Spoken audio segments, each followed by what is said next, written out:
let's go ahead and welcome John Buccigros to the show. There he is. What's up, my Bucci, boy? thank you so much for joining me, man. I really do appreciate it. I love the show. I wore my college hockey shirt over the weekend. I didn't even think about it. It's in the wash. I was going to wear it today as well. But thank you so No much for worries, taking my some man. time, man. You bet. Great to All right. be here. All right. So first thing I want to ask you about is the Florida Panthers. Uh, Obviously, they're a team coming into the year that people saw as a possible contender, somebody that was going to be perhaps in the mix. Are you surprised by how well they've been out of the gate? No, not really. They were my pick to get to the Stanley Cup final in the Eastern Conference. Felt like they had the depth, the goaltending, and at the time, certainly the experience coaching in Joe Quenneville. I thought it all kind of added up to a threat. And obviously, they got under a great start under Joe. And now they're just trying to keep that same rhythm going under Andrew Brunette. And obviously, Andrew's a much different guy, much different personality. And so over the long haul, we'll see how everything goes. I'm sure they're still looking at that. That you can keep the interim tag on him and see how it goes for a month or two. If they feel like they have to make a pivot of some sort, they can do that. But for now, just keep it going as is. But no, overall, I felt like they had the roster and the team in the Eastern Conference to be a threat and to make the Stanley Cup final. Yeah, I think for at least the time being, I mean, the whole point, the whole goal when they had to make that coaching transition was to kind of keep the ship as steady as possible. And when you bring in a guy who was here the entire time that Joel Quenneville was here, he was a big part of taking drills and running practices. It made sense. And also super popular in the locker room. I mean, the players really like him. He's got a great relationship with Sasha Barkov. Particularly about this Panthers roster. Is there anything that you think kind of gives them the X factor that makes them, obviously, aside from like a guy like Sasha Barkov, but I mean, are there any X factors that you see with this Panthers team that you think is like, wow, they've really got something? Just the overall depth, and to have Barkov on one line, Huberdeau, when they are separated on the other line, just an elite winger, an elite center. And then, when you match up guys like, Duclair and Verhage, who's a 5-on-5, monster for them. And then, you bring Bennett in, and for a while there, he and Huberdeau were just clicking big time. It just seems like up and down the lineup, they have good, like you said, Lucian and Lundell, they kind of come out of nowhere and suddenly give you that depth that you're never really sure that you have. Other teams plan for it, they go for it. Like you saw the Boston Bruins do that in the offseason, bringing Hala and Foligno and a bunch of guys. It just hasn't clicked for them. Yeah. And of course on the back end, with Uyghur coming out of nowhere to be really, really an elite player. Once Ekblad went down last year, he really became almost a number one kind of guy. Then Ekblad comes Yeah. back. Now you have both of them. And they probably are looking for one or two defensemen they can maybe bring in at the deadline to really fortify that group. And when you start thinking about the Stanley Cup tournament and having depth there and having some different dynamic pieces there, I'm sure they'll continue to look at it, scout the league, scout the minors, scout the college, scout the juniors. You never know when you can add a piece that can make you just a little bit better. So Sergei Bobrovsky coming out once again as a leader 2 times. You knew you had Spencer Knight. A lot of people were skeptical to have a guy that seemed like he was past his prime and a kid who wasn't quite ready with the professional reps. So I know that scared some people off. But in the end, Bob has outperformed expectations. And Knight has just been a steady guy and a perfect way to come into the league. You kind of touched on a lot of different things that they've done, which leads me into my next question. Bill Zito has been on the job here in South Florida for just a little bit over a calendar year. It's his second season, but with the crazy COVID, everything that happened, he hasn't been on the job that long. He came from a different franchise. It wasn't even like an interpromotion, yet every move he's made, it feels like, has worked. If the first move he made was bringing in Patrick Hornquist, which was maybe the best move that could have been happened because he's transformed the locker room. He's transformed the culture. And then everything since. You talk about Gudis, you talk about Bennett, you talk about Reinhart.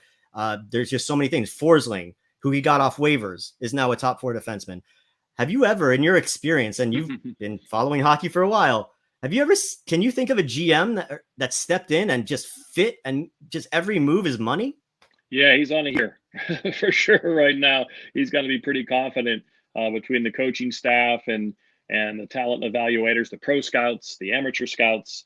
Yeah, right now they seem to be just making all the right moves. And I know early on he had, Blake Jeffrey was a part of the organization, no longer is, but I'm sure he had things to say about Patrick Hornquist because Blake was with Nashville when he was there. And I remember Blake telling me that Hornquist, just in practice, he would stand in front of the goalie. People were firing slap shots from the point, and he's just practicing, giving the goalie work, working on his tips, working on his rebounds, taking pucks high and hard during practice. Just a different animal. Yeah, so he brought certainly a level of professionalism and hunger and energy to the room, much like he did in Pittsburgh and the resulting Stanley Cups he helped there. So, yeah, Patrick Hornquist is just a special hockey player who has obviously thick skin. He takes a beating in front of the net. I swear that guy can't draw a penalty to save his life. There's a rule that you can do whatever you want to Patrick Hornquist and you won't get a penalty. To me, that seems to be clear cut for a lot of years now. So that was, like you said, a huge first step.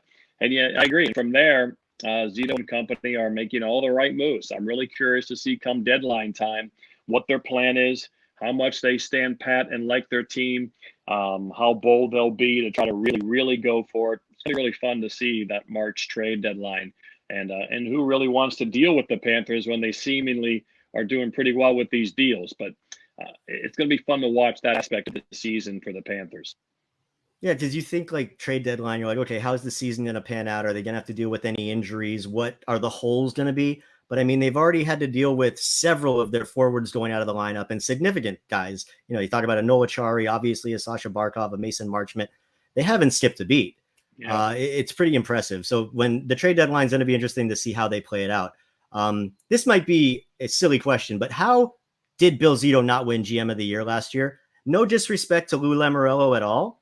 But I mean, comparatively, like Bill Zito transformed a franchise, one of the most downtrodden franchises in this league in the last 3 decades. How does he not win GM of the year? Yeah, those awards, like I said, with coaches and GMs, every team that makes the playoffs, you could almost have a reason for that person to win Coach of the Year or Executive of the Year because usually they do make good deals. Certainly Islanders and the way Lou put that team together, he doesn't have a Barkov or a Huberdeau or an Ekblad, so he had to somehow cobble that together. And obviously he's got a lot of respect in the league, and I think a lot of them were like upset what happened in Toronto with him. How do we get kind of bumped out? And so maybe that was their way to say, hey, let's give one to Lou here to kind of tweak Toronto and the Maple Leafs. So perhaps that was part of it. But certainly this year, I think you're going to see Zito get his GM props in all likelihood. Maybe take it back a couple years for him, kind of an accumulation award, a stats accumulation award, and give him some notice on what he's done in Florida. Especially if they go on, if they win the President's Trophy or if they win that division, that's when you're really going to see the attention. He'll get his shine. He'll get his flowers for sure. So looking at the Eastern Conference and kind of how things are stacking up, I mean, we're expecting the Panthers to be there when the season ends and be a big part of the playoff competition. What teams do you think could give them the biggest trouble in the East? Because obviously, they've got some competition in the division in Tampa and Toronto. Carolina looks like they're a monster. The Capitals, they're looking good. Who do you think can be the biggest challenge of the Panthers come playoff time? Yeah, so like you said, they're right in their division, and that just especially if they're going to make the playoffs, and the Maple Leafs are going to make the playoffs, and the Lightning are going to make the playoffs. Then we'll see. The Bruins, I think, are 50-50. I think they've taken a step down this year. If they sign Rask and bring back Krejci, they could be then right back in that threat. Yeah. But I see the Bruins as an average team right now. They obviously have the great top line, maybe still the best line in hockey, but Pastrnak seems to have come down one step from his elite close to 50 goal status. Marchand still brings it every night. Bergeron still productive but aging. But after that, the Bruins have a drop off, and McAvoy's a great defenseman. But after that, it seems like the Bruins don't have high impact people. So I think you really look like it's Tampa Bay and Toronto in their division, and then like you said, Carolina does look like they are built to be a playoff team. We'll see about the Capitals. For now, I like them, but we'll see what they do with the deadline and what kind of experience and how their goaltending holds up. But I really do think for the Panthers, they're looking right at it early. The first or second round there, and their own division. We'll see how they seed out. But I think it's right. They're looking right at it with the Maple Leafs and Tampa Bay. So I want to talk to you a little bit about your ESPN history. Obviously, I mean, I'm thrilled. I was thrilled when the news came out that hockey was coming back to ESPN, and it just kind of, snowballed from there. Bucci's going to be a big part of it. We see you guys have such a great crew.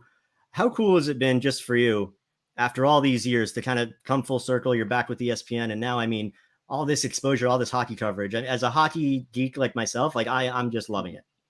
Yeah, it's great that the suits and the executives are so behind hockey. When it left, it was really pushed aside by the administration at ESPN that aren't there anymore.